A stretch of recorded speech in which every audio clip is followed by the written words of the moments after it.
અમદાવાદમાં ભગવાન જગન્નાથ 147મી રથયાત્રા અને નેત્રોત્સવ વિધિ પર ભજન ભોજન ભક્તિનો ત્રિવેણી સંગમ જોવા મળશે। કાશી મથુરા વૃંદાવનના સાધુ સંતો પણ જોડાયા છે।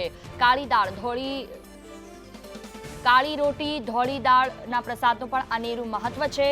જગન્નાથ મંદિરમાં ભગવાનની નેત્રોત્સવ વિધિ કરવામાં આવી। મંદિરમાં ભંડારાનું આયોજન કરવામાં આવ્યું છે। 20,000 સંતો અને ભાવિક ભક્તો માટે આ ભંડારો છે। 5,000 કિલોનું ચણા અને બટાકાનું શાક પણ બનાવાયું છે। 3,000 કિલો ભજીયા ભંડારા માટે તૈયાર કરવામાં આવ્યા।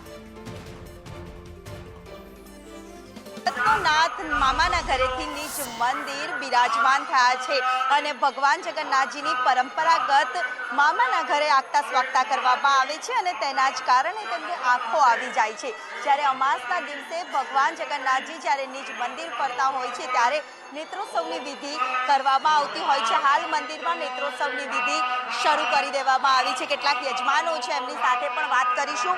બેન, નેત્રોત્સવમાં બેસવાનું સૌભાગ્ય મળ્યું છે, કેટલી ખુશી થાય છે? અમને બહુ ખુશી થાય છે કે અમને આ મોકો મળ્યો, અમને સૌભાગ્ય મળ્યું કે અમે પૂજામાં બેસી શક્યા। જય જગન્નાથ। વર્ષોથી એક રાહ જોતા હોય છે નેત્રોત્સવમાં એક યજમાન તરીકે બેસવાની ખુશી, પરિવારમાં પણ કેટલી ખુશી હોય છે? બહુ જ બધા જ બહુ ખુશ છે।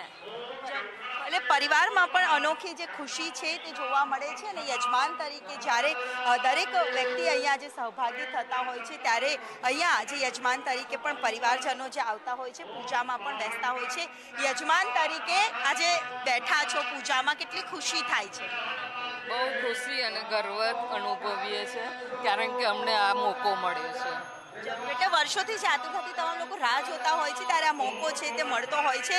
ત્યારે અનેક લોકો અહીંયા પૂજામાં પણ યજમાન તરીકે જે નેત્રોત્સવની જે વિધિ શાસ્ત્રોક્ત વૈદિક મંત્રોચ્ચાર સાથે નેત્રોત્સવની વિધિ છે તે કરવામાં આવી રહી છે। અનેક લોકો યજમાન તરીકે પણ અહીંયા પૂજામાં છે તે બેસવામાં આવ્યા છે અને પૂજા અર્ચના છે તે કરવામાં આવી રહી છે। કેમેરામેન સંદીપ રાઠોડ સાથે દિવ્યા ચૌહાણ, સંદેશ ન્યૂઝ, અમદાવાદ।